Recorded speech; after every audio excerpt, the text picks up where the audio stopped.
মারা যাওয়ার পর 22 বছর পর নদীর ভাঙ্গনে লাশ বেরিয়ে পড়ল।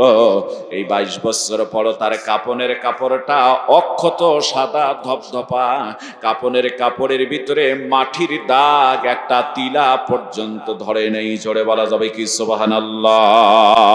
এ মুসলমান ভাইরা আমার, বলুন তো মানুষ আসলে 22 বছর পর্যন্ত আল্লাহ তাআলা যদি তাকে রাখেন তবেই সে থাকতে পারবে, নচেত নয়। আমার ভাইরা, একটা সাধারণ মানুষকে কবরের ভিতরে রাখার পর মাত্র 6 দিনের ভিতরে নখগুলি খসে যায়, 9 দিনের ভিতরে মাথার চুলগুলি খসে যায়, 17 দিন পর পেট ফেটে গিয়ে পোকার খাদ্যে পরিণত হয়ে যায়। আমার ভাইরা, 60 দিন পর সমস্ত গোস্তগুলি খসে পড়ে কঙ্কালে রূপান্তরিত হয়ে যায়। 90 দিন পর আল্লাহর বান্দার, আমার ভাইরা, 90 দিন পর কঙ্কালগুলি পর্যন্ত খোলে খোলে পড়ে যায়, ভেঙ্গে ভেঙ্গে পড়ে যায়। অথচ আল্লাহ রব্বুল আলামিন আল্লাহর বান্দাকে 22 বছর পর্যন্ত অক্ষত রেখে দিলেন। কাপনের কাপড়ের মধ্যে মাটির দাগ পর্যন্ত লাগে নাই। জোরে বলা যাবে কি সুবহানাল্লাহ? আমার ভাইরা, ওনাকে ওই জায়গা থেকে খনন করে অন্যত্রে দাপন করা হলো। আল্লাহ তাআলার কি শান মুসলমান ভাইদের আমার! আবারও 10 বছর পর ওই নদীর ভাঙ্গনে লাশটা বেরিয়ে পড়েছেন। আমাদের আজকের যিনি প্রধান আলোচক রয়েছেন, আজকের যিনি প্রধান মেহমান আমাদের রয়েছেন মাওলানা মুফতি অলিউদ্দিন রাশাদি সাহেব। আল্লাহর বান্দা বহুবার ওই কবর দেখেছেন, কারণ ওই অঞ্চলগুলি ওনারা অনেক প্রোগ্রাম হয়, উনিও বর্তমান কবরটা বহুবার হয়তো দেখেছেন, আপনাদের বলতেও পারেন। এ মুসলমান ভাইরা আমার, আবার তাকে 10 বছর পর মানে কবর দেয়া হলো। 10 বছর পর একটা জায়গায় একটা কবর দেয়া হলো, ঈদগাহ মাঠের কনারে, আর দ্বিতীয় কোনো কবর নাই। আল্লাহ তাআলার কি শান! 10 বছর পর নদীর ভাঙ্গনে আবার কবরটা বেরিয়ে পড়ল। এবার বলুন, 22 আর 10-এ 32 বছর হয়ে গেল। 32 বছরের ভিতরে দেখা গেল আল্লাহর বান্দার কবরের মধ্যে, আমার ভাইরা, আবার ভেঙ্গে গেল, কিন্তু মাটির দাগ পর্যন্ত কাপনের মধ্যে লাগে নাই। জোরে বলা যাবে কি সুবহানাল্লাহ? লোকটার নাম ছিল বাসির উদ্দিন, লোকে ডাকতো ঘুঘু মুন্সি বলে। ওই লোকটার বেশ কিছু গুণ ছিল, যদি সম্ভব হয় আমি শেষের দিকে আপনাদের মাঝে বলে দিয়ে যাব। তাহলে এই লোকটা কেন এত সম্মানিত হলো? কারণ হলো, আমার ভাইরা, আমল করেছে, তাই তো আল্লাহ রব্বুল আলামিন কবরের জিন্দেগি তা সম্মানিত করেছেন। জোরে কোন কথা ঠিক কিনা মুসলমান ভাইদের আমার আল্লাহ রব্বুল। সুতরাং আমি যদি কোরআনের পক্ষে থাকি, আপনার আমার লাভ। কোরআনের বিপক্ষে যাব, আপনার আমার ভাগ্যে এমন এক অবনতি চলে আসবে যে কোরআন আপনার আমার বিরুদ্ধে মামলা দায়ের করবেন। নাউজুবিল্লাহ। কারণ হাদিস এসেছে, মা মিন শাফিইন আফদালু মানসিলাতান ইনদাল্লাহ ইয়াউমাল কিয়ামাতি মিনাল কোরআন। কিয়ামতের ময়দানে কোরআন সবচেয়ে বেশি সুপারিশকারী হবে আল্লাহর নিকটে। সুবহানাল্লাহ বলবেন না? এই হাদিসের বাকি অংশগুলির ভিতরে বলা হলো, লা নাবিয়্যুন, কোরআনের চেয়ে বড় সুপারিশকারী কোন নবী নয়, ওয়ালা মালাকুম, অন্য কোন ফেরেশতাও নয়, ওয়ালা গায়রু, আর অন্য কেউ নয়। কোরআন হবে সবচেয়ে বড় সুপারিশকারী। এই কোরআনের পক্ষে থাকবেন তো সুপারিশ ভাগ্যে জুটবে, কোরআনের পক্ষে থাকবেন না তো ভাগ্যে সুপারিশ জুটবে না। এতটুকু, তাই নাকি বলেন? ঠিক কিনা বলেন? সম্মানিত সুধী, আজ থেকে 2 বছর আগে রৌমারির একটা জায়গা, কায়েম টাপুসর নামে একটা জায়গা, আমি মাহফিলে গেলাম।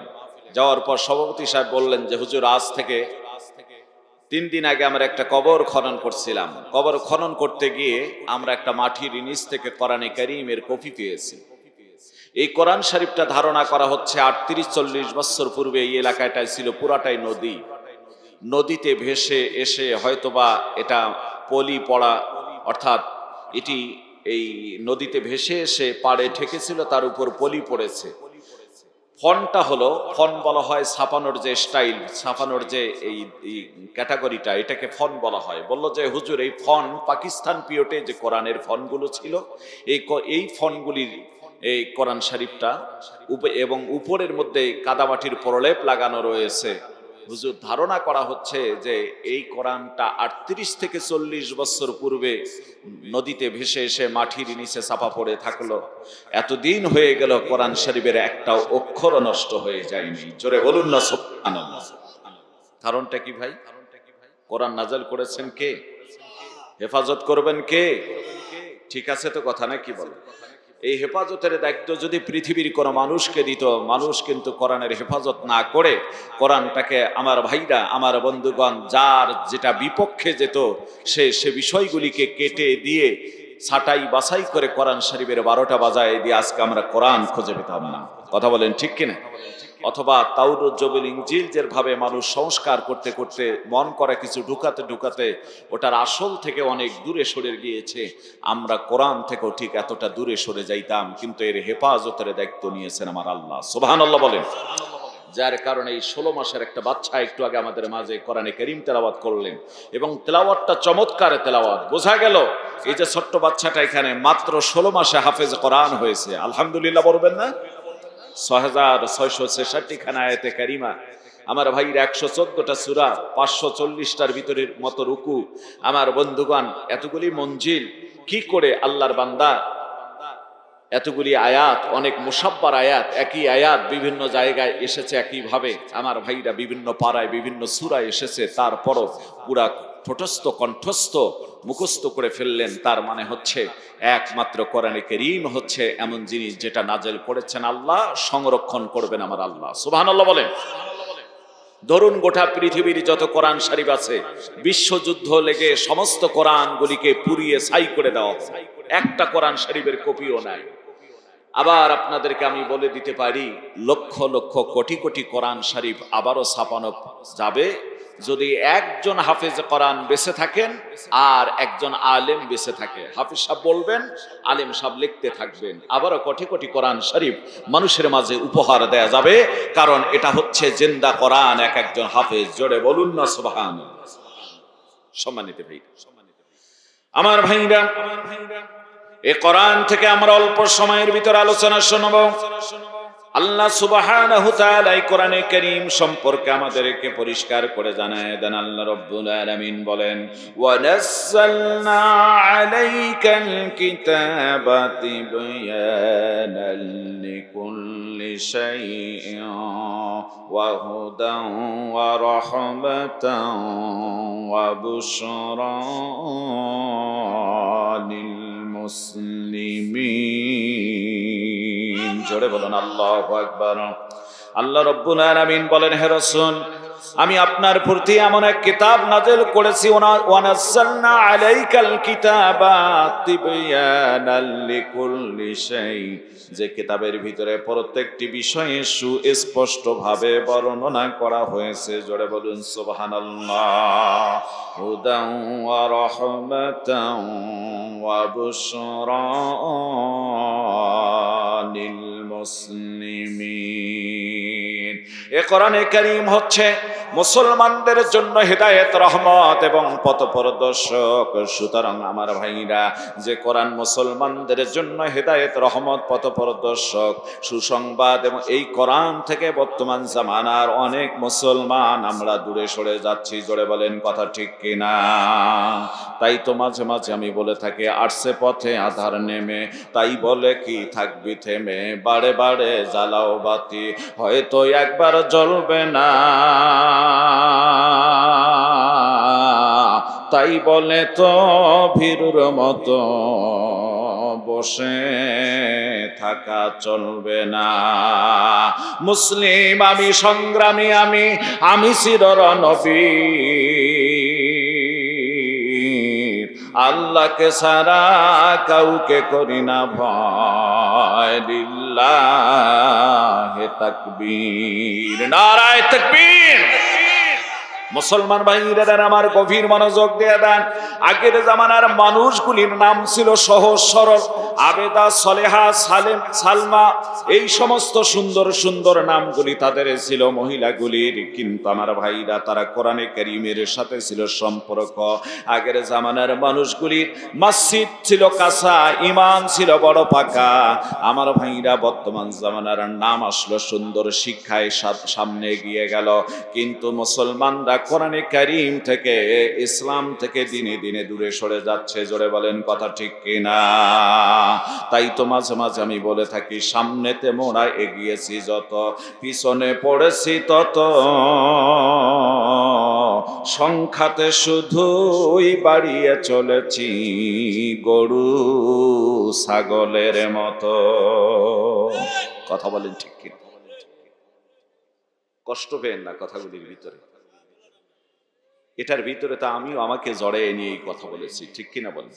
সংখ্যায় বেড়েছি 7 কোটির থেকে আজকে আমরা 17 কোটিতে পরিণত হয়েছি, এমনকি 18 কোটি। কথা বলেন না কেন, ঠিক কিনা? শিক্ষা থেকে আমরা অনেক আপডেট হয়ে গেলাম, এগিয়ে গেলাম, কিন্তু এতটাই গরু ছাগলের মতো হয়ে গিয়েছি। প্রত্যেক দিন দেশের পেপার পত্রিকা ফেসবুক ইউটিউব খুললে দেখা যায় খুন, ধর্ষণ, রাহাজানি, ছিনতাই, ব্যভিচার, 2 বছরের কন্যা সন্তান থেকে শুরু করে নিয়ে 80 বছরের বৃদ্ধা পর্যন্ত এদেশে ধর্ষিত হয়। জোরে বলেন কথা ঠিক কিনা? সম্মানিত ভাই, তাহলে কি হলাম আমরা? সংখ্যাতে গরু ছাগলের মতোই তো হলাম। আফসোসের বিষয়, আগের জামানার মায়েরা কোরআনে কারীম তেলাওয়াত করত ব্যাপক আকারে। বর্তমান জামানার মা বোনেরা স্টার জলসা, জি বাংলা, জি গোল্ড, জি প্লাস, হিন্দি যত সিরিয়াল আছে এই সিরিয়াল মুখস্থ কোরআনে কারীমের তেলাওয়াত নেই। কথা বলেন না কেন? শুধু মা বোনদেরকেই বললেই হবে না, কেন আমরাও তো করি না, অনেকে করি, কোরআনে কারীমের তেলাওয়াত করি না।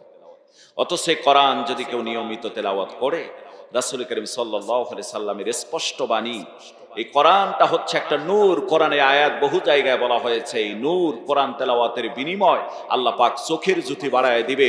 যদি নিয়মিত কেউ কোরআনে কারীম তেলাওয়াত করে মৃত্যুর আগ পর্যন্ত, আমার ভাইরা প্রত্যেক দিন 2-4-5 আয়াত কোরআনে কারীম তেলাওয়াত করবে, আল্লাহর বান্দার জীবনে কোনোদিন চোখের জ্যোতিরই সমস্যা হবে না। জোরে বলুন না সুবহানাল্লাহ। কারণ এক নূর তেলাওয়াত করতেছে। আজকে অল্প দিনের ভিতরে চোখে দেখি না, চশমা লাগে। কথা বলেন না কেন, ঠিক? কারণ কি? গোনা করতে করতে এই চোখে আমরা আজকে গোনার দিকে ধাবিত করে ফেলেছি। আমার ভাইরা, আমরা নেকের দিকে ধাবিত হচ্ছি না। সুতরাং বরকতময় একটা মাস, এই মাসের নাম হচ্ছে মাহে রজব। মাঝামাঝি পর্যায়ে চলে এসেছি। এই রজব মাস যখন আগত হতো, আল্লাহ রাসূল সাল্লাল্লাহু আলাইহি সাল্লাম দোয়া করতেন, এবং আমরাও এই দোয়াটা করব বেশি করে। নবীজি দোয়া করতেন, আল্লাহুম্মা বারিক লানা ফি রজব ওয়া শাবান ওয়া বাল্লিগনা রমাদান। হে আল্লাহ, তুমি আমাদেরকে রজব আর শাবানে আমাদের উপর বেশি করে বরকত নাজিল করো। ওয়া বাল্লিগনা রমাদান, রমজান পর্যন্ত আমাদেরকে হায়াতে তৈয়বা বাড়ায় দাও। জোরে বলুন না সুবহানাল্লাহ। তার মানে নবীজি দোয়া করতেন, আল্লাহ তুমি এই বরকতময় মাস পর্যন্ত আমাদের পৌঁছায় দাও। বলুন তো, এই রজব মাস আসছে, আমরা এই দোয়াও জানি না, এই দোয়াও পড়ি না, ইবাদতও বাড়ায় দিচ্ছি না। অথচ এই রজব শাবানে আল্লাহ রাসূল সাল্লাল্লাহু আলাইহি ওয়াসাল্লাম ব্যাপক ইবাদত করার জন্য নির্দেশ দিয়েছেন। জোরে বলুন না সুবহানাল্লাহ। তাহলে দোয়াটা আমার সঙ্গে সকালে 2 একবার পাঠ করুন। বলুন, আল্লাহুম্মা বারিক লানা ফি রজব ওয়া শাবান ওয়া বাল্লিগনা রমাদান ওয়া বাল্লিগনা রমাদান। আল্লাহুম্মা বারিক লানা ফি রজব ওয়া শাবান। হে আল্লাহ, তুমি রজব শাবানে আমাদের উপর বরকত নাজিল করো। বলেন, হে আল্লাহ, তুমি রজব শাবানে আমাদের উপর বরকত নাজিল করো। ওয়া বাল্লিগনা রমাদান, রমজান পর্যন্ত আমাদের পৌঁছায় দাও, হায়াত বাড়িয়ে দাও। জোরে বলুন না সুবহানাল্লাহ। বেশি বেশি করে দোয়াটা পড়বেন। যদি আরবি নাও জানেন, বাংলায় পড়বেন। আল্লাহ রজব শাবানে আমাদের উপর বরকত নাজিল করার, আমাদেরকে রজব শাবানে বেশি বেশি করে ইবাদতের সুযোগ করে দাও। আমার ভাইরা, আপনাদেরকে একটা কথা বলি, আমরা যারা কৃষি ভিত্তিক দেশ, আমরা অনেকে কৃষক এখানে এসেছি, ঠিক কিনা বলে? দেখবেন আপনারা এই যে আমন ধান কেটেছেন, ধান কাটানোর পর কেউ ভুট্টা লাগাইছেন, কেউ সরিষা রোপণ করেছেন, কেউ অন্য কিছু করেছেন। যখন আমন কেটেছেন তখন লক্ষ্য করেছেন যে একেবারেই সময় হাতে ছিল না, দ্রুত গতিতে আরেক ফসল ফেলতে হচ্ছে, এই ফসলগুলি ঘরে তুলতে হচ্ছে, ব্যাপক একটা কাজের চাপ ছিল। কথা বলেন ঠিক কিনা? কথা বলেন না? তো ঠিক ইবাদতের এই 2টা মাসকে আল্লাহ রাসূল সাল্লাল্লাহু আলাইহি সাল্লাম বলছেন, তোমরা ইবাদত বাড়িয়ে দাও, এই 2টা মাস বেশি করে তোমরা ইবাদত করো, তাহলে রমজানের ফয়েজ বরকতগুলি তোমাদের ভাগ্যে জুটবে। সুবহানাল্লাহ। সম্মানিত ভাইরা আমার, আফসোসের বিষয় হলো আমরা আজকে ইবাদত থেকে দূরে সরে রয়েছি। আফসোসের বিষয় হলো মুসলমান আজকে আমরা সকল ভালো কাজ থেকে দূরে সরে রয়েছি। এই জন্য মাঝে মাঝে আমি আপনাদের মাঝে একটা কথা বলে দিয়ে যাই, আমার ভাইরা, আমার বন্ধুগণ, কোরআনে কারীমের তেলাওয়াত আগের জামানার মানুষরা ব্যাপক করেছিল, আর বর্তমান জামানার মানুষগুলির চরিত্র নষ্ট হয়ে গেল নানা দিক কারণে। বিশেষ করে এই সমাজের ভিতরে মোবাইল এসে আজ জামানাটার পরিবর্তন ঘটায় দিল। জোরে বলেন কথা ঠিক কিনা? তাই তো মাঝে মাঝে আমি বলে থাকি, জামানা মোবাইলে খাইছে, জামানা মোবাইলে খাইছে। অল্প বয়সের পোলা মাইয়া প্রেমে জড়াইছে, জামানা মোবাইলে খাইছে, জামানা মোবাইলে খাইছে। ঠিক কিনা বলেন? রেডিও থুইয়া টেপ আইল, টেপ থুইয়া টিভি, টিভি থুইয়া মোবাইল আইল, যা খুশি সব পাবি। টিভির পর্দায় যাহা আছে মোবাইলেও তা আছে, আরো কিছু বাজে আছে মোবাইলেতে দেখে।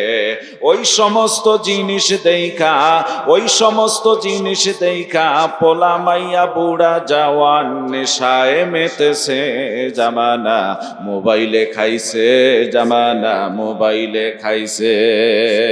মোবাইল আইসা পরক্রিয়া বৃদ্ধি পেয়েছে, জামানা মোবাইলে খাইছে, জামানা মোবাইলে খাইছে। ঠিক কিনা বলেন? সারি সাওয়ালি মা হঠাৎ আরেকজনের হাত ধরে ভেঙে যাচ্ছে, কথা কয় না। আমারই এলাকার পাশে ছেলে মেয়ের বিয়ে শাদী দিয়ে দিচ্ছে, 2 মেয়েকে বিয়ে শাদী দিয়েছে, নাতি নাতনি জন্ম হয়েছে, আরেকজনের বউ নিয়ে ভাগে পালিয়ে গেছে। নাউজুবিল্লাহ কবেন না? আর একটা মেয়ে বাবার বাড়ির থেকে এসে বর্তমান বাড়িতে অবস্থান করতেছে, এখনো রানিং বাড়িতে আছে আমার জানা মতে। যার কারণে কথাগুলি বলি যে ওদের কান পর্যন্ত যাও। আমার লাইভ প্রত্যেক দিনের প্রোগ্রাম লাইভ হয়, কথার কানে গিয়ে ওই মেয়েটা একটু চেঞ্জ হয়ে যাও। বাবার বাড়ির থেকে এখন স্বামীর বাড়ির থেকে এসে বাবার বাড়িতে পড়ে আছে। মেয়ের বিয়ে শাদী দেওয়ার উপযুক্ত হয়েছে, মেয়ের জন্য বিভিন্ন ভালো ভালো ঘর আসতেছে। এই বয়সে এসে সে পরক্রিয়ায় জড়িয়ে পড়ে বলতেছে স্বামী সংসার আর করবো না। জোরে বলা যাবে কি নাউজুবিল্লাহ? মেয়ে এসে কান্নাকাটি করে ঘুরে যাচ্ছে। মেয়ে বলতেছে, মা, যে বয়সে প্রেম করার কথা ছিল আমার, কথা তো ঠিক আছে, ঠিক কিনা বলেন? যে বয়সে প্রেম করার কথা ছিল আমার, সেই বয়সে তুমি যদি এইগুলি করো, আমরা কোথায় মান সম্মান আমাদের থাকবে? আমার ভাইরা কান্নাকাটি করে চলে যাচ্ছে বাবার বাড়ি থেকে, আর যাচ্ছে না। মেয়ে আর ছেলে আছে স্বামীর বাড়িতে, আর ওই মহিলা পড়ে রয়েছে বাবার বাড়িতে, ওই নতুন পরক্রিয়া স্বামীর অপেক্ষা করতেছে। নাউজুবিল্লাহ বলবেন না? জামানা আছে ভাই, কথা বলেন না কেন? জামানা আছে? জামানা নাই। আমাদের আজকে এমন এক পরিস্থিতির ভিতরে পড়েছি, মনে হয় আখিরের জামান, শেষ জামানার ভিতরে আমরা চলে আসতেছিলাম। তো যা হোক, এতক্ষণ ভূমিকা স্বরূপ কিছু কথা বলছিলাম, এখন আপনাদের মাঝে বিস্তারিত আলোচনাগুলি করব ইনশাআল্লাহ। বলেন ইনশাআল্লাহ। সম্মানিত ভাইরা, আফসোসের বিষয় হলো আপনাদের এলাকায় পাশে এত বড় একটা বাজার, লোকজন দিয়ে ভরার কথা ছিল, অথচ লোকজন আসে না মাহফিলের ভিতরে। কত সুন্দর! এখানে বাইরে থাকলেই তো আমার মনে হয় যে ঠান্ডা লাগার কথা। এখানে এমন ব্যবস্থা করা আছে, ঠান্ডার কোনো সুযোগ নাই। আছে কি? নেই। কোথাও বাতাস আসতেছে না, কোথাও কিচ্ছু না, এত সুন্দর পরিবেশ। তারপরে শুনলাম যে এখানে সকলের জন্য তবারকের ব্যবস্থা, খানার ব্যবস্থা করেছেন। তারপরও কোনার দিকে আসতেছি না, বড় আফসোসের বিষয়। আফসোস না ভাই? সম্মানিত ভাইরা, কথা বাড়াচ্ছি না, গভীর মনোযোগ দিয়ে দেন। আমরা যে কোরআনে কারীমের আলোচনা শোনার জন্য এসেছি, কোরআন থেকে যতগুলি মানুষ আমরা এসেছি, গভীর মনোযোগ দিয়ে অল্প সময়ের ভিতরে আমরা আলোচনাগুলি শুনব। আমার ভাইরা, জীবনের যাতে পরিবর্তন ঘটাতে পারি, এটা বরকতময় মাস, আমলের পরিবর্তন যাতে আমরা নিয়ে আসতে পারি, আপনাদেরকে ছোট্ট একটা তথ্য দিয়ে যাই। ও মুসলমান ভাইরা, আমার গভীর মনোযোগ দিয়ে দেন। একজন মানুষ আল্লাহওয়ালা হতে গেলে আমার ভাইরা বড় মুফতি মুহাদ্দিস আলেম হওয়া কোনো জরুরি না। হতে পারে একজন কৃষক, হতে পারে একজন মূর্খ মানুষ, আল্লাহর প্রিয় বান্দা। আমার ভাইরা হতে পারে একজন স্কুল কলেজ ভার্সিটির ছাত্র, আল্লাহর প্রিয় বান্দা। তার মানে হচ্ছে আমলের দ্বারাই একজন মানুষ আল্লাহর নৌকট লাভ হতে পারে। জোরে বলেন কথা ঠিক কিনা?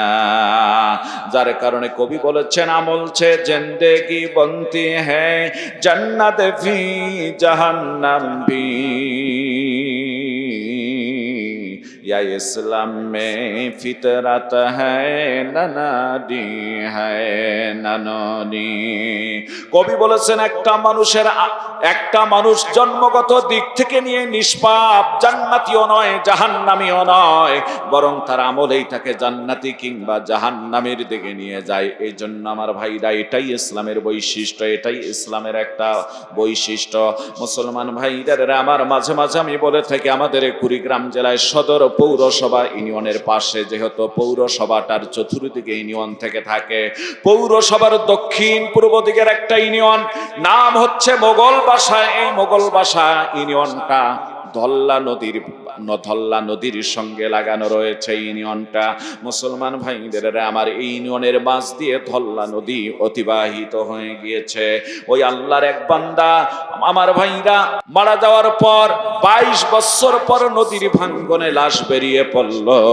এই 22 বছর পর তার কাপনের কাপড়টা অক্ষত সাদা ধপধপা, কাপনের কাপড়ের ভিতরে মাটির দাগ একটা তিলা পর্যন্ত ধরে নেই। জোরে বলা যাবে কি সুবহানাল্লাহ?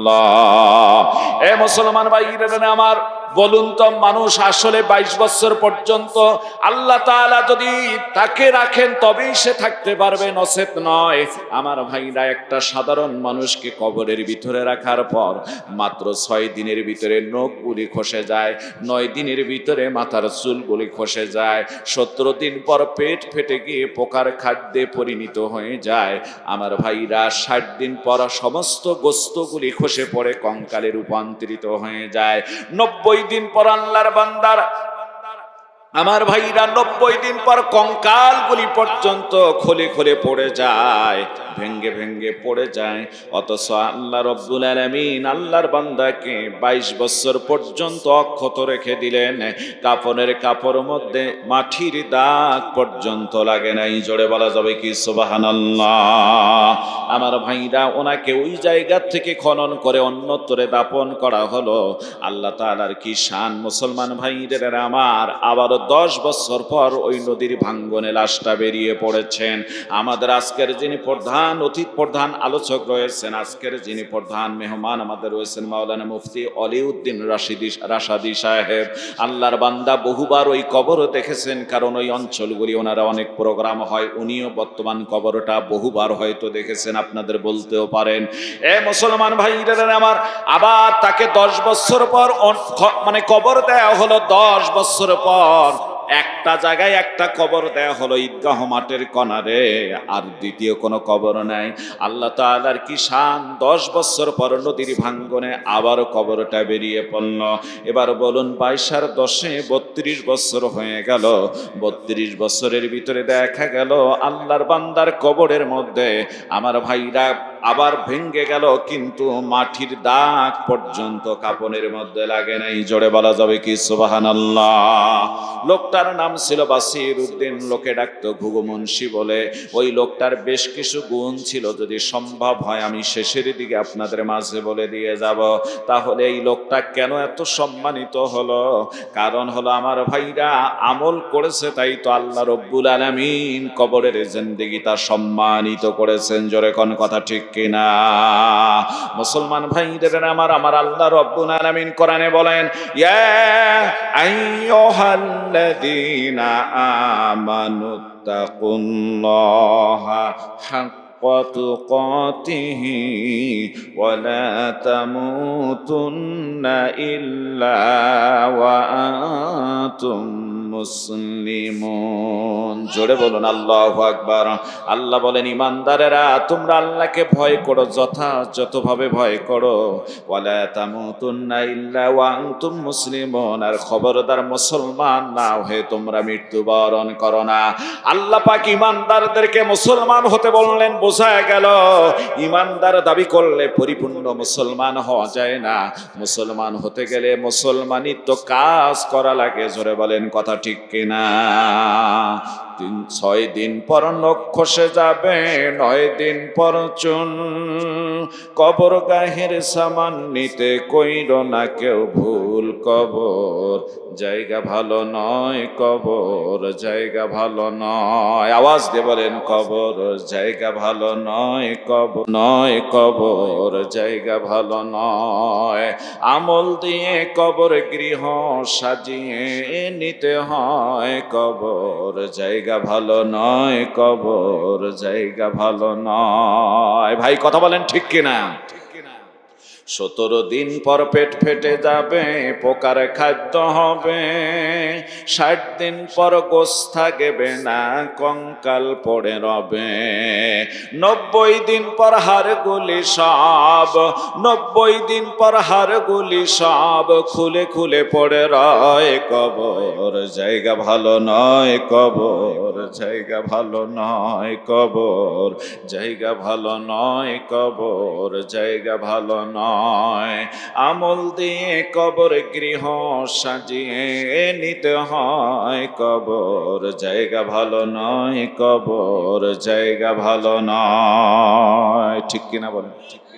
মুসলমান ভাইদের আমার, সেই আমল আমরা একটু বাড়াবো। নাম মাস হচ্ছে মাহে রজব মাস। এই মাসের 26 তারিখ দিবাগত রাত্রিতে আল্লাহ রসুল সাল্লাল্লাহু আলাইহি ওয়াসাল্লামকে মসজিদুল হারাম থেকে মসজিদুল আকসা পর্যন্ত আল্লাহ পাক ইসরা করিয়েছেন। আবার ওখান থেকে আল্লাহ পাক তার আরশে আজিম পর্যন্ত পৌঁছায় দিয়ে আল্লাহ রব্বুল আলামিন 5 ওয়াক্ত নামাজ ওই দিন আমাদের জন্য করে দিয়েছেন। জোরে বলা যাবে কি সুবহানাল্লাহ? এ মুসলমান ভাইদের আমার, আমি এদিকে যাব না, শুধুমাত্র একটু বলতে চাই, আমল দ্বারা মানুষের জীবনের পরিবর্তন হতে পারে। এই জন্য আমল একটু বেশি বেশি করে আমরা করব। ও যুবক তরুণেরা, খেয়াল করে দেখো, বহু স্কুল কলেজের যুবক তরুণেরা রয়েছে যারা স্কুল কলেজ পড়ে, তাদের চরিত্রের দিকে তাকালে, চেহারার দিকে তাকালে আল্লাহর ওলি বলে মনে হয়। জোরে বলেন কথা ঠিক কিনা? মেডিকেলগুলির ভিতরে গিয়ে দেখবেন, মেডিকেলের অনেক স্টুডেন্ট রয়েছেন যারা এমবিবিএস ডাক্তারি ইন্টার্নি করতেছে, যারা এখনো প্র্যাকটিসরত ডাক্তারি করতেছে। আমার ভাইরা বহু ডাক্তার এরকম রয়েছে, আমি দেখেছি 5 ওয়াক্ত নামাজ পড়ে, দাড়ি রেখেছে, টুপি পড়েছে, পাঞ্জাবি পড়েছে, এমনকি পাগড়ি পর্যন্ত পড়ে।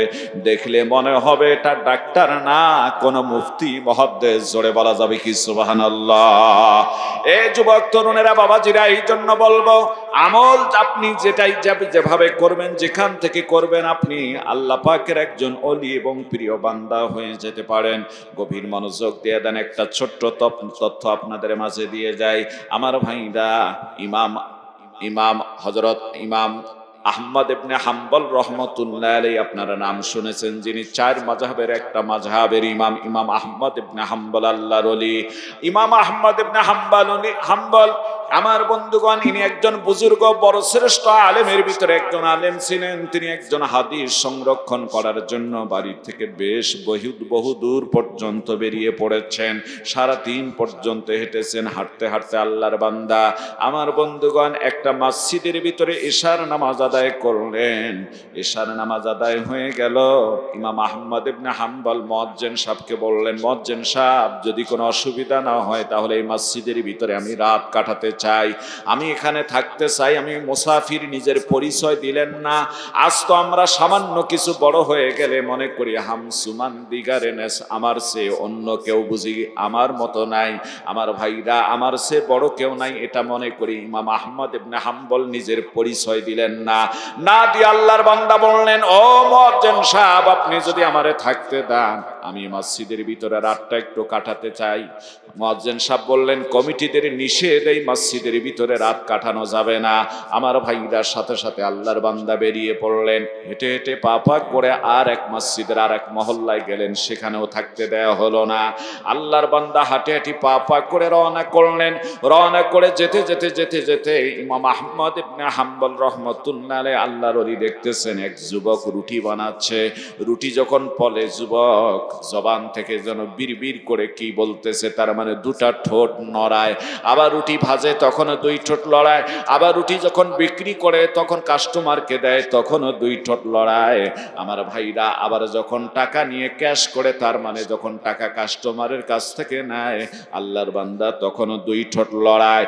ইমাম আহমদ ইবনে হাম্বল সামনে গিয়ে দাঁড়ায়া যুবককে সালাম দিলেন, যুবক সালামের জবাব দিলেন।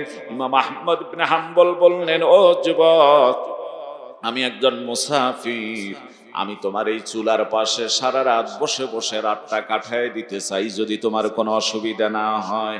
সাথে সাথে যুবক ডাক দিয়ে বললেন, আপনাকে আমি চিনি না, তারপরে যেহেতু আপনি আমার মেহমান হয়ে গিয়েছেন, আল্লাহ রসুল সাল্লাল্লাহু আলাইহি ওয়াসাল্লাম মেহমানদেরকে তাজিম করতে, সম্মান করতে বলেছেন, সুতরাং আপনি এখানে বসুন, আপনার জন্য আমি বেড পাড়ে দিচ্ছি, বিছানা রেডি করে দিচ্ছি চুলার পাশে। আপনি এই চুলার আগুনের পাশে গরমও পাবেন, সারা রাত আপনি এখানে ঘুমাতে পারবেন। জোরে বলা যাবে কি সুবহানাল্লাহ। ইমাম আহমদ ইবনে হাম্বল রহমতুল্লাহ আলাইহি আল্লাহর ওলি ওই জায়গায় বসে পড়লেন।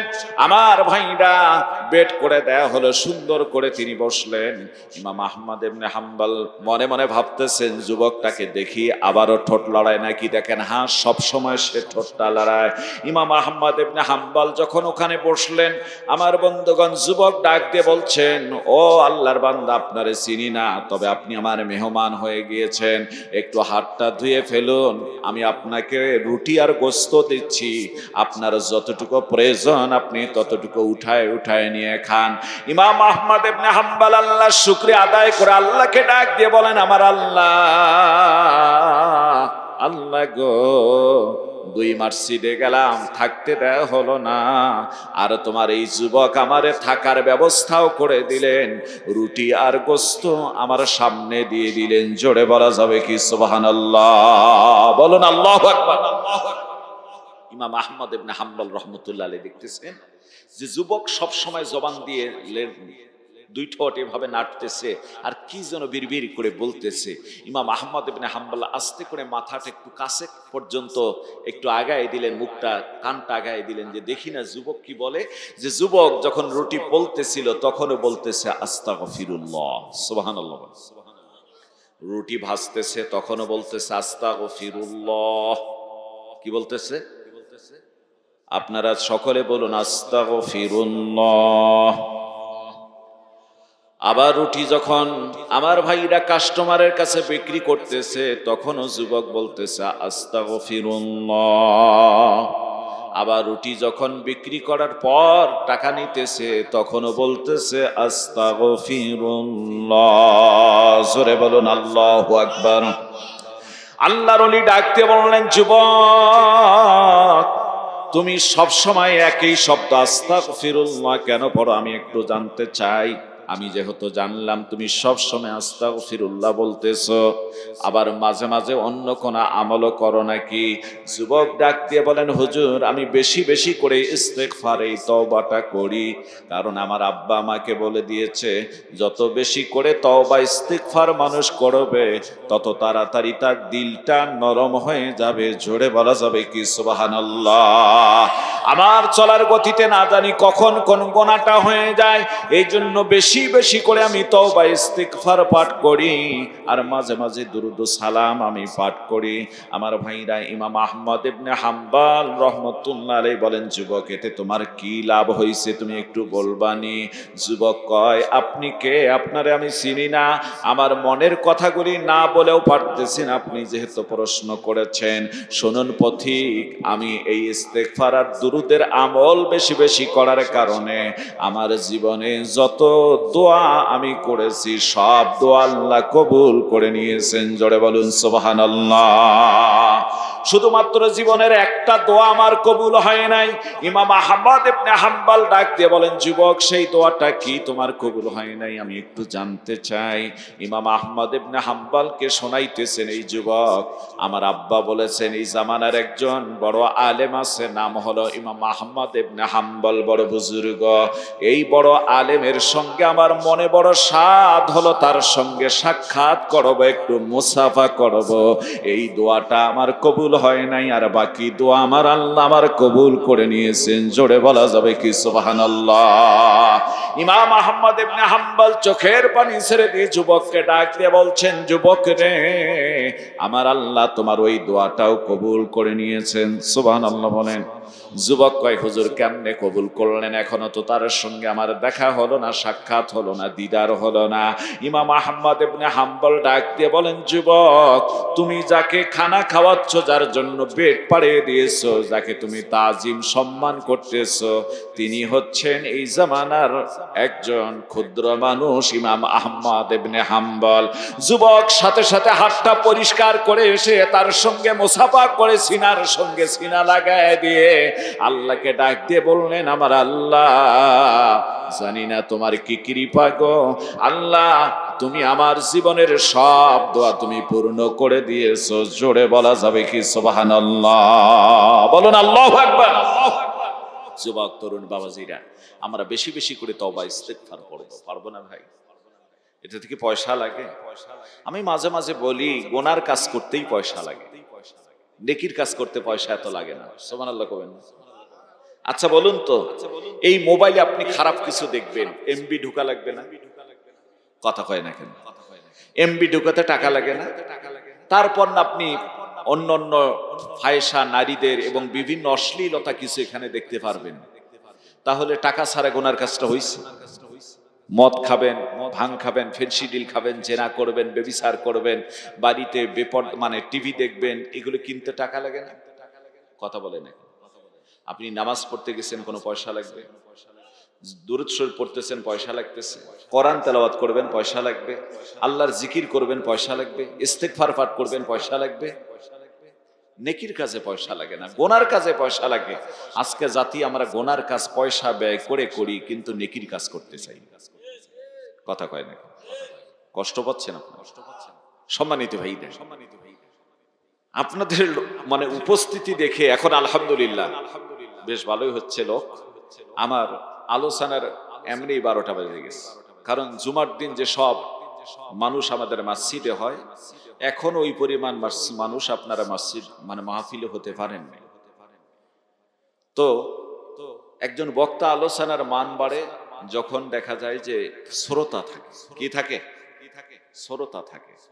আমি বুঝি না মাহফিলগুলি এরকম হচ্ছে কেন। মানুষ দিনে দিনে আমরা ঈমান হারার মতো হয়ে যাচ্ছি। কোরআনের কথা আমাদের ভালো লাগে না। বুঝলাম অনেক ঘন মাহফিল হয়, আরে ভাই এটা তো আমাদের খুশনসিব। আলহামদুলিল্লাহ বলে। ঘন মাহফিল হয়, এটা আমাদের খুশনসিব, এটা আমাদের সৌভাগ্য। এই কোরআন শুনতে পারতেছি। হ্যাঁ, কুল্লু জাদিদুন লাজিদুন, এক এক ফুলের এক এক ঘ্রাণ। প্রত্যেক দিন এক একটা আলেমের কাছ থেকে আমার বয়ান শুনতে পারতেছি। এক এক আলেম এক এক সুন্দরভাবে আলোচনা করতেছেন, কোরআন থেকে বুঝাচ্ছেন, হাদিস থেকে বুঝাচ্ছেন। আমরা তো শ্রেষ্ঠ বাণীটাই শুনতে পারতেছি। নবীজি বলেছেন, ইন্না খায়রুল হাদিসি কিতাবুল্লাহ। আল্লাহ পাক, আল্লাহর নবী বলেন যে পৃথিবীর শ্রেষ্ঠ বাণীটাই হচ্ছে আল্লাহর বাণী। জোরে বলুন না সুবহানাল্লাহ। কার কথা? নবীজির কথা। ইন্না খায়রুল হাদিসি কিতাবুল্লাহ, শ্রেষ্ঠ বাণীটাই হচ্ছে আল্লাহর বাণী। ওয়া খায়রুল হাদি হাদিয়ু মুহাম্মদ সাল্লাল্লাহু আলাইহি ওয়াসাল্লাম, আর শ্রেষ্ঠ পথ হচ্ছে নবীজির দেখানো পথ। জোরে বলা যাবে কি সুবহানাল্লাহ? শ্রেষ্ঠ পথ কোনটা? নবীজির দেখানো পথ। এই জন্য নবীজিকে আল্লাহ তাআলা ভালোবাসার জন্য বলেছেন কোরআনে কারীমের ভিতরে, আল্লাহ বলছেন, কুল ইন কুনতুম তুহিব্বুনাল্লাহ ফাত্তাবিউনি ইউহিব্বুকুমুল্লাহ। আল্লাহ বলছেন, হে রাসূল আপনি বলে দিন, আপনি বলুন, যদি তোমরা আল্লাহকে ভালোবাসতে চাও বা আল্লাহকে ভালোবেসেই থাকো, আল্লাহকে ভালোবাসার দাবি করে থাকো, তাহলে তোমরা বলো ফাত্তাবিউনি। আল্লাহ বলছেন আমার রসুলের আনুগত্য করো, অনুসরণ করো। জোরে বলুন না সুবহানাল্লাহ। যদি রসুলের অনুসরণ করো, ইউহিব্বুকুমুল্লাহ, আল্লাহ তোমাদের ভালোবাসবেন। ওয়া ইয়াগফিরু লাকুম যুনুবাকুম আল্লাহু গফুরুর রহিম। আল্লাহ ভালোবাসলে তোমাদের জীবনের গুনাহ খাতাগুলি মাফ করে দিবেন। সুবহানাল্লাহ। আমরা নবীজিকে ভালোবাসা অন্তরে বাসি, মানে মুখে ভালোবাসি, অন্তরে নয়। কথা বলেন না কেন? মুখে ভালোবাসি, অন্তরে নাই। নবীজিকে ভালোবাসলে নবীজির সুন্নাহকে ইত্তেবা করতে হয়। আমাদের সুন্নাহ নাই। কথা বলেন না কেন? ঠিক কি না? এই যুবক তরুণেরা, বাসিরউদ্দিন গগু মুন্সি যখন মারা গেল, কথা যেহেতু বলেই ফেলছিলাম একটু টাচ দিয়ে যাই। 22 বছর পর নদীর ভাঙ্গনে লাশ বেরোলো, আবার 32 বছরে লাশ বেরালো। 32 বছরের সময় আমি আপনাদের দেওয়ানগঞ্জের পোল্লাকান্তি ব্রিজের দক্ষিণে প্রোগ্রাম করে আমি বাসায় গিয়েছি, এখনো পৌঁছি নাই। রাস্তায় দেখে মানুষের ঢল নেমেছে। জিজ্ঞাসা করলাম কোথায় যাচ্ছেন এত সকালে লোকগুলি? বলতেছে মানে হালুয়া হাল ছেড়েছে, জালুয়া জাল ছেড়েছে, চাকরিজীবী চাকরির থেকেও যেন তারা একটু ছুটি নিয়ে এই লাশ দেখার জন্য যাচ্ছে। বললো যে বাসিরউদ্দিন ঘুঘু মুন্সির লাশ দ্বিতীয়বার বের হয়েছে, এই লাশটা দেখার জন্য যাচ্ছি। ড্রাইভার খুব ক্লান্ত, ওনারে বললাম যে আপনারা তুমি একটু বাসায় যাও, আমি নিজে গাড়িটা ড্রাইভ করে গিয়ে দেখে আসি। আমি গিয়ে দেখে অর্ধ লক্ষ লোক, 50,000-এর মতো লোক জড়ো হয়েছে। সুবহানাল্লাহ বলবেন না? এই লাশটা দেখার জন্য। কোন জায়গায় লাশটা রাখছে? বর্তমান 3 দিন ব্যাপী চনমনের ইস্তেমা হয় ওখানে, তো চনমনের আদলে ইস্তেমা হয়, ওই ইস্তেমা ময়দানে লাশটা রেখেছে, বাঁশ দিয়ে বেষ্টনী করে ঘিরে রেখেছে। আমি গোনাগার এই বেষ্টনীর ভিতরে ঢুকলাম, বাঁশের বেষ্টনীর ভিতরে। এই যে কোরআনের মঞ্চে দাঁড়িয়ে বলতেছি আল্লাহি বিল্লাহি তাল্লাহি, ও যুবক তরুণীরা, আজকে বহু যুবক তরুণ আছো, প্রত্যেক দিন ক্লিন শেভ করো নিজেকে সুন্দর জাহির করার জন্য। ও যুবক, তোমার যে জীবনের শেষ দিন কোনটা হবে তুমি তো বলতেই পারবা না। নবীর সুন্নাত মুখে না নিয়েও তুমি কবরে যেতে পারো, কারণ তোমার মতো বহু যুবক প্রত্যেক দিন দুনিয়ার থেকে বিদায় হয়ে যাচ্ছে। কথা কয় না? আমি যখন গেলাম, মনটা চাইলো মুখটা খুলে দেখি বাসিরউদ্দিন ঘুঘু মুন্সির এই জায়গায়, এই মুখের এই জায়গাটার মধ্যে হাত লাগায় দুটো কাপনের উপর দিয়ে আস্তে করে একটু মানে একটু করে খালি খোলার চেষ্টা করতেছিলাম। আমি যখন এইভাবে একটু 2 হাত দিয়ে টান দিয়েছি, বাসিরউদ্দিন ঘুঘু মুন্সির বেশ কয়েকটা দাড়ি মোবারক বেরিয়ে পড়েছে। জোরে বলা যাবে কি সুবহানাল্লাহ? মুখটা খুলে দেখবো, এমন সময়ের ভিতরে 2-1 নিষেধ করলো। আমারও মনে চাইলো যে আহারে, এতদিন পর তো 32 বছর হয়ে যাচ্ছে, এই মুখটা খোলা কি আমার ঠিক হবে? না, আমি এটা খুলবো না। পায়ের পিছনের দিকে গেলাম, হাঁটু এবং গিরার মাঝখানে 2 পায়ের উপর দিয়ে এভাবে আস্ত করে আলতো করে চাপ দিলাম যে দেখি না বাসিরউদ্দিন ঘুঘু মুন্সির অবস্থাটা কি। যখন এভাবে চাপ দিয়েছি তখন আমার কাছে মনে হয়েছে তার গোশতগুলি আজও ঠিক আছে। আল্লাহি বিল্লাহি তাল্লাহি, আমার হাতে তাই ঠিক আছে, আল্লাহর কসম। আমার কাছে মনে হয়েছে শুধুমাত্র গোশতগুলি শুকিয়ে গিয়েছে, কোনো গন্ধ নাই। আমার আল্লাহ রাব্বুল আলামিন তার বান্দাকে এভাবে অক্ষত রেখেছেন। জোরে বলা যাবে কি সুবহানাল্লাহ? আমি 3 দিন গিয়েছিলাম এই লোকটার বাড়িতে, কষ্ট করে করে। কেন গেলাম? আবার যখন পড়াশোনা করেছিলাম তখন ছাত্র জীবনে আমরা কিতাবখানায় পড়ছিলাম, আর ওই বাসিরউদ্দিন ঘুঘু মুন্সির নাতি, স্বয়ং নাতি মমিনুল ইসলাম, বড় ছেলের ঘরের নাতি, সে হাফসখানায় পড়তো। সেই সুবাদে আমি 3 দিন গেলাম যে ছেলেটাকেও দেখি বাড়িতে আছে কিনা, আর বাসিরউদ্দিন ঘুঘু মুন্সি সম্পর্কে একটু জেনে আসি। আমি যাওয়ার পর তার বাড়ির থেকে 3 দিনের ভিতরে কয়েকটা গুণ আমি তার পরিবার থেকে জানতে পেরেছি। হতে পারে ওই গুণের কারণে আল্লাহু আ'লামু বিমুরাদিহি, আল্লাহ ভালো জানেন, তবে ওই গুণের কারণে তিনি সম্মানিত হতে পারেন। আমি শেষের দিকে গুণ কয়টা বলবো ইনশাআল্লাহ। বলেন ইনশাআল্লাহ। এবং আপনারা আশ্চর্য হবেন, এবারে 4 তারিখ, ডিসেম্বরের 4 তারিখ, এই গত মাসে ডিসেম্বরের 4 তারিখ, ওই বাসিরউদ্দিন ঘুঘু মুন্সির নাতির যে ছেলে মাদ্রাসা, ওই যে বললাম মমিনুল ইসলাম, আমরা পড়ার সময় হাফসখানায় পড়েছিল, মমিনুলের মাদ্রাসায় এবার মাহফিল করলাম। তার মানে বাসিরউদ্দিন ঘুঘু মুন্সির একেবারে বাড়ির উঠানের পাশেই, তার ছেলেদের বাড়ির উঠানের পাশেই মাদ্রাসা। মাহফিল করে আসলাম। তখন এক ব্যক্তি যিনি সভাপতি ছিলেন, তিনি 10 মিনিট ঘুঘু মুন্সি সম্পর্কে আলোচনা করেছেন। কিভাবে কবর থেকে লাশ বেরালো, কেমনি করে তোলা হলো, কিভাবে তিনি নিজে উপস্থিত থেকে তোলা হয়েছেন, কিভাবে দাফন করা হয়েছিল। আমি তো 32 বছর পর লাশটা দেখেছি, আর ওনারা প্রত্যক্ষদর্শী ছিলেন। জোরে বলা যাবে কি সুবহানাল্লাহ? আমলটা বাড়ার দরকার আছে না ভাই? কথা বলেন, আছে তো? সম্মানিত ভাইরা, আমরা এখন অধিকাংশ মানুষ বলি আমরা রসুলকে ভালোবাসি, কিন্তু রসুলের ভালোবাসা অন্তরে আমাদের ভিতরে তেমনটা নাই। আপনি আমি যদি নবীজির আলোচনাগুলি শুনি তাহলে দেখুন, লক্ষ্য করে দেখুন সাহাবা আজমাইন নবীজিকে কতটা ভালোবাসতেন, আপনি আমি কতটা ভালোবাসি। হযরতে আব্দুল্লাহ ইবনে জুবায়ের রাদিয়াল্লাহু তাআলা আনহু বলেন, আমরা নবীজির দরবারে বেশ কিছু সাহাবা আজমাইন উপস্থিত ছিলাম। এমন সময়ের ভিতরে লক্ষ্য করে দেখলাম নবীজির শরীরের মধ্যে শিঙ্গা লাগানো হয়েছে। আগের জামানায় শিঙ্গা লাগানো হতো, এখনো বেদে যারা আছে ওরা শিঙ্গা ব্যবহার করে। জোরে বলেন কথা ঠিক কিনা? আমার ভাই আব্দুল্লাহ ইবনে জুবায়ের বলেন, নবীজির দেহের ভিতরে শিঙ্গা লাগানোর কারণে সামান্য কিছু রক্ত বেরিয়ে পড়েছিল। আল্লাহর নবীর এই রক্তগুলি একটা পেয়ালার মধ্যে রেখে দিয়ে আব্দুল্লাহ ইবনে জুবাইরকে বললেন, জুবাইর যাও রক্তগুলি মাটির নিচে দাফন করে আসো। জুবাইর রাদিয়াল্লাহু তাআলা আনহু রক্তগুলো নিয়ে বাইরে গিয়েছেন। কিছুক্ষণ পর যখন ঘরের ভিতরে ফিরে আসলেন, আল্লাহর নবী জিজ্ঞাসা করলেন, ও আব্দুল্লাহ ইবনে জুবাইর রক্তটা কি করেছো তুমি? হযরত আব্দুল্লাহ ইবনে জুবাইর বললেন, ইয়া রাসূলুল্লাহ হাবিবাল্লাহ, আপনার পবিত্র দেহে রক্ত কি করে আমি মাটির নিচে দাফন করতে পারি? আপনার এই পবিত্র দেহে রক্তগুলি আমি কি করে অন্য জায়গায় ফালাই দিতে পারি নবী গো? আমি ওই রক্তের পেয়ালার মধ্যে মুখ লাগাইয়া সমস্ত রক্তগুলি পান করে ফেলেছি। জোরে বলা যাবে কি আল্লাহু আকবার? আল্লাহর নবী ডাক দিয়ে বললেন, আব্দুল্লাহ ইবনে জুবাইর, আমার আল্লাহ তোমার জন্য জাহান্নামের আগুন হারাম করে দিয়েছেন। সুবহানাল্লাহ। যে শরীরের ভিতরে আমার রক্ত প্রবাহিত মানে প্রবেশ করেছে, সেই শরীরের জন্য জাহান্নাম আল্লাহ পাক হারাম করে দিয়েছেন। মুসলমান ভাইরা আমার, উহুদের যুদ্ধে আল্লাহ রাসূল সাল্লাল্লাহু আলাইহি ওয়াসাল্লামের শিরস্থানের ভিতরে যখন দুইটা লোহার কড়া ঢুকে গেল, হযরত আবু বকর রাদিয়াল্লাহু তাআলা আনহু দৌড় দিয়ে আসলেন লোহার কড়া উঠানোর জন্য।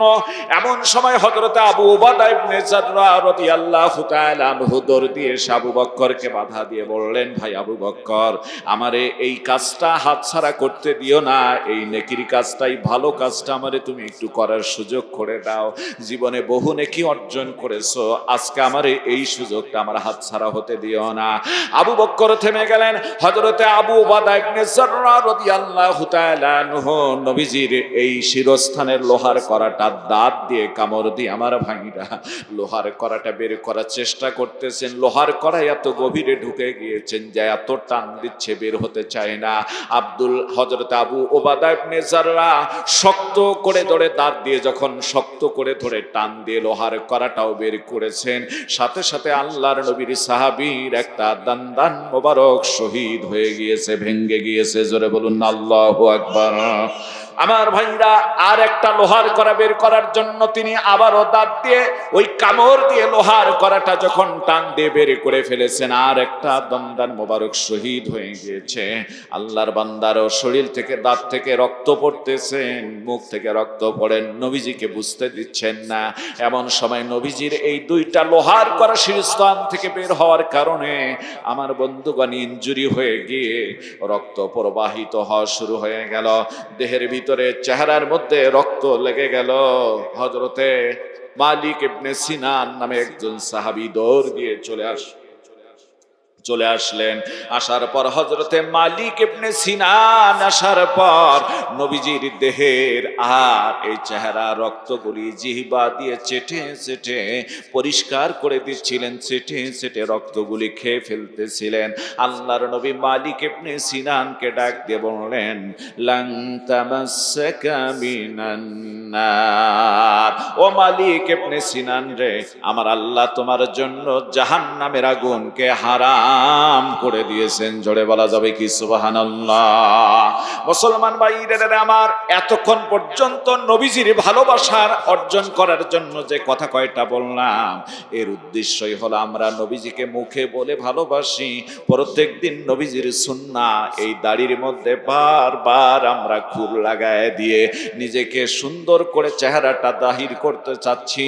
আমার ভাইরা, মানুষ মরে যাওয়ার পর একটা মাত্র সুন্নাহ কবরের ভিতরে যাবে, এই সুন্নাহটার নাম হচ্ছে দাড়ি মোবারক। এই বাসিরউদ্দিন ঘুঘু মুন্সির দাড়িটা আমি দেখার কারণে কথাটা আমার মনে পড়ে গেল। আমার ভাইরা, যুবকরা, আজকে আপনাদের হাতে পায়ে ধরে বলবো, নবীজির এই সুন্নাহটা একটু জিন্দা করার চেষ্টা করবেন। দাড়ি কাটবেন না, ছাড়বেন না, এক মুষ্টি পর্যন্ত লম্বা করবেন। এক দুইজন যুবক কি নাই আজকে বলতে পারবেন, হুজুর আর নবীজির কলিজায় আঘাত হানবো না, খুর লাগাবো না, দাড়িটা এক মুষ্টি পর্যন্ত লম্বা করব। যারা দাড়ি এক মুষ্টির আগে ছাড়ছেন, কাটছেন, আর ছাড়বেন না, কাটবেন না, এক মুষ্টি পর্যন্ত রাখবেন। এক মুষ্টির বাইরে গেলে সেগুলি আপনি ইচ্ছা করলে কেটে ফেলতে পারেন। আপনারা আমাকে বলতে পারেন, হুজুর আপনার দাড়িও তো এক মুষ্টি পর্যন্ত দেখি না। আমার ভাইরা, আল্লাহর কসম করে বলি, আমার এই মোছের মধ্যেও কোনোদিন খুর লাগাই নাই, দাড়ির ভিতরেও কোনোদিন খুর লাগার দরকার হয় নাই। আমার দাড়ির পরিমাণ পরিমাণে এইরকম কোকড়া দাড়ি, ঠিক তেমনটা বাড়ে না, জীবনের দাড়ি কাটার প্রয়োজন হয় নাই। আল্লাহর এমন একজন বান্দা বলেন তো জীবনে আর কোনোদিন দাড়ি কাটবেন না, দাড়ি এক মুষ্টি লম্বা করে ফেলবেন। আল্লাহু আকবার বলে দুই একজন মানুষকে আসেননি হাত উঠাতে পারবেন? এক দুইজন মানুষ আল্লাহু আকবার, বহু মানুষ হাত উঠাইছে। নারায়ে তাকবীর। আল্লাহ তুমি কবুল করে নাও, জোরে বলেন আমিন। আমার ভাইরা হাত নামান। আল্লাহ পাক তো মানুষের জীবনের আমলের পরিবর্তন ঘটায় তখন যখন সে নিয়ত করে। বান্দা যখন নিয়ত করে আল্লাহ তখন আমলের পরিবর্তন ঘটায় দেন। এমনকি যারা খালেস দিলে আজকে নিয়ত করেছেন, আমার বিশ্বাস ওয়া বাত্তালতু সাইয়্যাতিকুম হাসানাত, তার জীবনের যত গুনাহ আছে আল্লাহ মাফ করে দিয়ে আজকে নেকিতে পরিণত করে দিয়েছেন। জোরে বলুন না সুবহানাল্লাহ। খুশি হইছেন না বেজার হইছেন? বেজার হইছেন? আমার ভাইরা, আফসোস আজকে আমরা মুসলমান আমল থেকে অনেক দূরে সরে রয়েছে। এই জন্য কয়েকটা আমলের কথা বললাম। কষ্ট পাচ্ছেন আপনারা? কষ্ট পাচ্ছেন না? মুসলমান ভাইরা আমার, এই যে বক্সিগঞ্জ বাস টার্মিনাল আলহাজ হাফিজউদ্দিন দারুস সুন্নাহ মাদ্রাসা, এই মাদ্রাসাটার প্রতি একটু লক্ষ্য রাখবেন, খেয়াল রাখবেন। এই মাদ্রাসাগুলি শুধু এই মাদ্রাসা নয়, পৃথিবীর জমিনে যত মাদ্রাসা আছে সমস্ত মাদ্রাসাগুলি হলো আমার নবীজির সুন্নাহ। এই সমস্ত মাদ্রাসাগুলো হলো আমার নবীজির ঘর। আল্লাহর নবী বলছেন আল মসজিদু বাইতুল্লাহ আল মাদ্রাসাতি বাইত। নবীজি বলেন মসজিদ হলো আল্লাহর ঘর আর মাদ্রাসা হলো আমার ঘর। এই আল্লাহর নবীর ঘরগুলিকে আমরা ঠিক মন মানসিকতা সুন্দর করে এগুলির পক্ষে আমরা থাকব, এই কোরআনের পক্ষে থাকব। কারণ আমার আল্লাহ কোরআনে বলছেন ইন্না নাহনু নাযালনা যিকরা ওয়া ইন্না লাহু লাহাফিজুন। জোরে বলুন আল্লাহু আকবার। আল্লাহ পাক বলেন নিশ্চয় কোরআনে কারীম নাজিল করেছে আমি আল্লাহ, হেফাজতের দায়িত্ব সংরক্ষণের দায়িত্ব নিয়েছি আমি আল্লাহ। আমার ভাইরা তাই তো লক্ষ্য করে দেখবেন অনেক বাড়িতে আগুন লেগে যায়, ওই আগুন লাগার পর সব কিছু পুড়ে বশীভূত হয়ে যায়। ওই বাড়িতে যদি কোরআন শরীফ থাকে লক্ষ্য করে দেখবেন কোরআন শরীফের পুড়ে যায় সাদা অংশটুকু, তার মানে লেখার বাইরে সাদা অংশটুকু পুড়ে যায়, লেখা পর্যন্ত আসার পর আগুন থেমে যায়। জোরে বলা যাবে কি আল্লাহু আকবার? বহু জায়গায় এরকম আমি দেখেছি। মুসলমান ভাইদের আমার, কোরআনের পক্ষে আপনি থাকবেন। আল্লাহর নবী বর্ণনা করে দিয়েছেন এই কোরআন শরীফের পক্ষে থাকবেন। এক একটা সন্তানকে কোরআনে কারীম শিক্ষা দেওয়ার ব্যবস্থা করবেন, ছেলে মেয়েদেরকে কোরআনে কারীম শিক্ষা দেওয়ার ব্যবস্থা করবেন। কেন কোরআনের পক্ষে থাকবেন, কেন কোরআন শরীফ শিক্ষা দিবেন, গভীর মনোযোগ দিয়ে দেন মুসলমান ভাইদের আমার। আল্লাহর নবী বর্ণনা করেন, আল্লাহ রাসূল বলেন মান ক্বারা আল কুরআনা ওয়া আমিলা বিমা ফিহি উলবিসা ওয়ালিদাহু তাযাইয়াউমাল কিয়ামাতি দাউহু আহসানু মিন দাউইশ শামসি ফি বুয়ুতিদ দুনিয়া লাউ কানাত ফিকুম ফামা যান্নুকুম বিল্লাযী আমিলা বিহাদা। নবীজি বর্ণনা করেন এই পৃথিবীর জমিনে যারা কোরআনে কারীম শুদ্ধ করে শিক্ষা করলো, কোরআনের উপর আমল করলো, ওই ব্যক্তির পিতা মাতাকে আমার আল্লাহ রব্বুল আলামিন কিয়ামতের দিন নূরের তাজ পরিধান করায় দিবেন। জোরে বলা যাবে কি সুবহানাল্লাহ? নূরের তাজ পরার কারণে আল্লাহর নবী বর্ণনা করেন দাউহু আহসানু মিন দাউইশ শামসি ফি বুয়ুতিদ দুনিয়া। আকাশের সূর্যটা বিজ্ঞানিকদের থিওরি ধারণা হলো 9,30,00,000 মাইল দূরে রয়েছে। এই সূর্যটা দুনিয়ার কোন ঘর, দুনিয়ার কোন বিল্ডিং, দুনিয়ার কোন ইমারতের উপরে সেট করলে ওই ঘরটা যত আলোকিত হবে, যত রোশনি হবে, যত উজ্জ্বলতা হবে, তার চেয়ে 1000 গুণ বেশি আলো উজ্জ্বল হবে কোরআন পড়ার পিতামাতা নূরের তাজ পাওয়ার কারণে। জোরে বলা যাবে কি সুবহানাল্লাহ? মুসলমান ভাইরা আমার, গভীর মনোযোগ দিয়ে দেন। আল্লাহর হাবিব সাল্লাল্লাহু আলাইহি ওয়াসাল্লাম বর্ণনা করেছেন ফামা যান্নুকুম বিল্লাযী আমিলা বিহাদা। ও আল্লাহর বান্দারা, তোমরা কি ধারণা করেছো করতেছো? এই দুনিয়া তোমরা কি ধারণা করেছো কোরআন পড়ার কারণে যদি পিতা মাতাকে এত সম্মান আর মর্যাদা দেওয়া হয়, যে ব্যক্তি নিজেই কোরআন পড়েছে পারছেন যে ব্যক্তি হবে, তার সম্মান আর মর্যাদা কত বেশি হবে? আল্লাহর নবী বর্ণনা করেন ওই ব্যক্তির সম্মান মর্যাদা হবে এরকম, আল্লাহ রব্বুল আলামিন তাদের সম্মান আর মর্যাদা দিবেন এভাবে আল্লাহর নবী বর্ণনা করেছেন। ইকরা ওয়ারতাকি ওয়ারাত্তিল কামা কুনতা তুরাত্তিলু ফিদ দুনিয়া ফা ইন্না মানজিলাকা ইনদা আখিরি আয়াতিন তাকরাউহা। তারে বলা হবে আল্লাহর বান্দা, আজ কোরআনের এক একটা তালার মধ্যে ওঠা শুরু করে দাও, আজ এক কোরআনের এক একটা আয়াত তেলাওয়াত করো, জান্নাতের এক একটা তালা ওঠাই শুরু করে দাও। আল্লাহর বান্দা যদি ওদিন হাফেজে কোরআন হয়, শুদ্ধ করে যদি কোরআনে কারীমের ৬৬৬৬ খানা আয়াতে কারিমা তেলাওয়াত করতে পারে, জান্নাতের ৬৬৬৬ তালা বিল্ডিং এর মালিক হয়ে যাবে। জোরে বলা যাবে কি সুবহানাল্লাহ? নবীজি অন্য হাদিস শরীফের ভিতরে বর্ণনা করেন, মান ক্বরাআল কুরআন ফাস্তাযহারাহু ফাহাল্লা হালালাহু ওয়া হাররামা হারামাহু আদখালাহুল্লাহুল জান্নাহ ওয়া শাফাআহু ফি আশরাতিন মিন আহলি বাইতিহি কুল্লুহুম ক্বাদ ওয়াজাবাত লাহুন নার। আল্লাহ নবী বর্ণনা করেন এই পৃথিবীর জমিনে যে মানুষগুলি কোরআন শিক্ষা করলো, কোরআনের উপর আমল করলো, আমার আল্লাহ রব্বুল আলামিন প্রত্যেকের জন্য জাহান্নাম ওয়াজিব হয়ে গিয়েছে।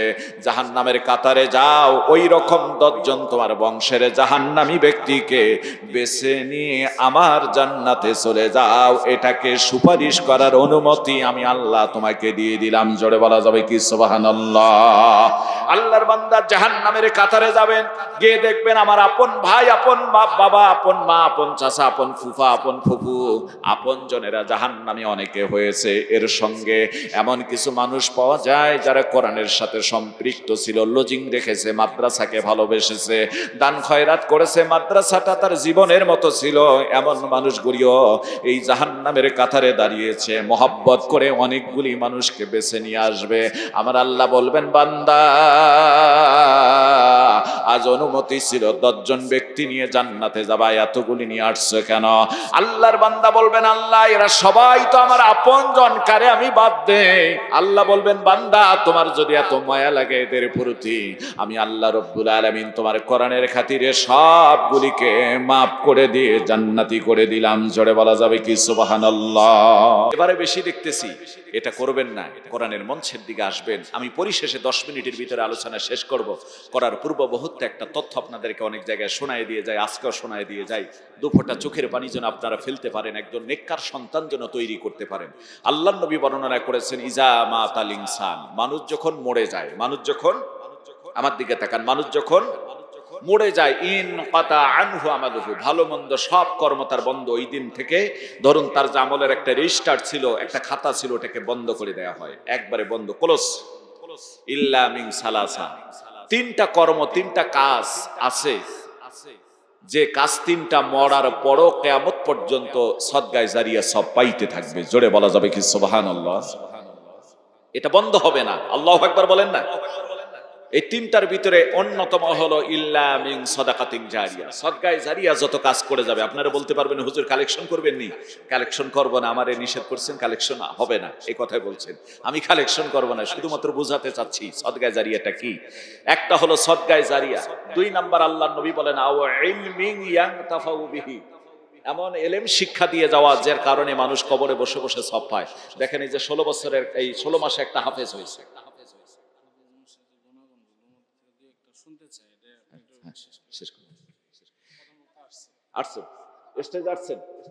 লিল্লাহি তাকবীর, নারায়ে তাকবীর। প্রধান বক্তার আগমন জনাব হযরতুল আল্লাহ মুফতি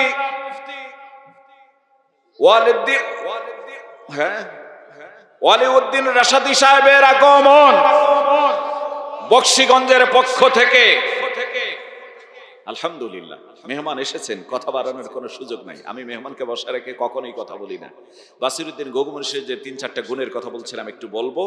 ভাইজান নিজেও কবর বহুবার জিয়ারত করেছেন, আলহামদুলিল্লাহ। এখনো মানুষ অনেক জিয়ারত করেন, এই জন্য আমলটা ভালো করবেন। কেন আমল ভালো করবেন জানেন? অনেক রাজা বাদশাহ পৃথিবী থেকে দুনিয়ার থেকে বিদায় হয়ে গেছে, কোন মানুষ তার কবরের পাশে গিয়ে জিয়ারতটুকু করে না। কথা বলেন না কেন, ঠিক কিনা? বরং কুত্তা পাইলে পা তুলে দিয়ে প্রস্রাব করে, এমন কবর আছে না নাই? কথা বলেন না কেন? আর একজন গরিব মানুষও মরে গেছে আল্লাহর প্রিয় হয়ে, প্রত্যেক দিন মানুষ তার কবরে গিয়ে জিয়ারত করে, সুবহানাল্লাহ করে। যেমন মির্জাগঞ্জে ইয়ারউদ্দিন খলিফা রহমতুল্লাহ আলাইহি, আল্লাহর ওলি দুনিয়ার থেকে বিদায় হয়েছেন, প্রত্যেকটা মুহূর্তে তার কবরে মানুষ গিয়ে জিয়ারত করে, সুবহানাল্লাহ কবেন না? বাসিরউদ্দিন ঘুঘু মুন্সি, এই লোকটা ছিল গরিব, হ্যান্ড টু মাউথ, হাতে করে পেটে খাইতো, কিন্তু লোকটার গুণ কি কি ছিল? লোকটার নাম ছিল বাসিরউদ্দিন, লোকে ডাকতো ঘুঘু মুন্সি বলে। কেন ভাই? ঘুঘু মুন্সি হলো কি করে? তার জবানে, আগের জামানে তো মাইক ছিল না, এই যে সোঙ্গা দেখতেন না, সোঙ্গা দেখছেন আপনারা? সোঙ্গা দেখছেন? সোঙ্গা দেখায় দেই আপনাদেরকে। এই ধরুন আপনাদের এই টিনের কতগুলো সোঙ্গা বানাইতেছিল, মাইকের মতো করে এইভাবে ফুকাইতো, কথা বলেন এখানে। এই দিয়ে মানুষকে তিনি আল্লাহর পথে ডাকতেন। এই চোঙ্গা দিয়ে সব সময় মানুষকে ভালো কাজের দিকে ডাকতো, আর জবান দিয়ে এমনি চলতে ফিরতে, উঠতে বসতে হাঁটতে সব সময় তার জবানে ছিল আল্লাহর জিকির। জোরে বলা যাবে কি সুবহানাল্লাহ? এত জিকির করার কারণে লোকে তারে বলতো ঘুঘু মুন্সি, মানে ঘুঘুর মতো আল্লাহরে ডাকে। বাসিরউদ্দিন থেকে হলো কি? ঘুঘু মুন্সি। তাহলে এই জিকিরের গুণটা থাকা ভালো না খারাপ? প্রত্যেক দমে দমে যদি জিকির জারি রাখতে পারেন, একদিন দেখবেন আপনি আল্লাহর ওলিতে পরিণত হয়ে গেছেন। চেষ্টা করবেন প্রত্যেক দমে দমে, কখনো আপনি এই জবানটাকে বিরতি রাখবেন না। কাজের ভিতরে আপনি জিকির করবেন। যখন অন্য সময় কোনো কথার মাধ্যমে কোনো কাজ করা লাগতেছে, তখন না আপনি করলেন না, তখন মনে মনে করবেন, আর বাকি সময় দমে দমে আপনি জিকির করবেন। এক সময় আপনার নাম আল্লাহর ওলির খাতায় উঠবে, সুবহানাল্লাহ বলেন। সম্মানিত ভাইরা, তো ওনার 1 নাম্বার গুণ ছিল আল্লাহর জিকির করে। 2 নাম্বার গুণ ছিল, তার পরিবারের লোকেরা বললেন যে 5 ওয়াক্ত নামাজ তো দূরের কথা কোনোদিন কাজা করা, আল্লাহর বান্দা তাহাজ্জুদের নামাজ কখনো ফৌত হতো না, সুবহানাল্লাহ কবেন। 3 নাম্বার ভালো গুণটা ছিল বাসিরউদ্দিন ঘুঘু মুন্সির, এই লোকটা জীবনে কারো অন্যায় করে নাই। 4 নাম্বার গুণ ছিল, গরিব ছিল, হ্যান্ড টু মাউথ, হাতে করে পেটে খাইতো, যা ইনকাম করতো তার 3 ভাগের 1 ভাগ ইনকাম আল্লাহর বান্দা সব সময় ধর্মীয় কাজে ব্যয় করে দিয়েছে। জোরে বলুন না সুবহানাল্লাহ। গুণগুলি ভালো না খারাপ? আরো জোরে বলেন না, ভালো না খারাপ? এই ভালো গুণগুলি আমরা অর্জন করব ইনশাআল্লাহ। আবারও যদি কোনোদিন সুযোগ হয়, সেদিন আপনাদের মাঝে কিছু কথা বলবো। আল্লাহ পাক আপনাদের ভালো রাখুক, সুস্থ রাখুক, সুন্দর রাখুক, সুস্বাস্থ্য কামনা করে এখানে সংক্ষিপ্ত আলোচনা শেষ করছি। আসসালামু আলাইকুম ওয়া রাহমাতুল্লাহি ওয়া বারাকাতুহু।